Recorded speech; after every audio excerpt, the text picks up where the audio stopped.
If you don't want to set signatures for the entire organization, you can install Sign.UseWise only for a subset of the users within the company and make the app available only for specific groups or organizational units. In the video, we will show you how to install the app just for some groups. From Google Workspace Marketplace, where you're logged in with your admin account, browse Sign.UseWise app. Select the app. Click Admin Install and continue.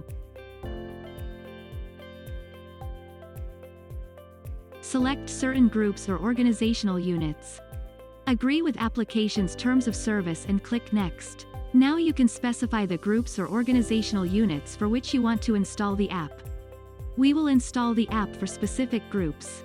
It is a good idea to create a special group for Sign.UseWise users and install the app just for them. Continue with the installation process.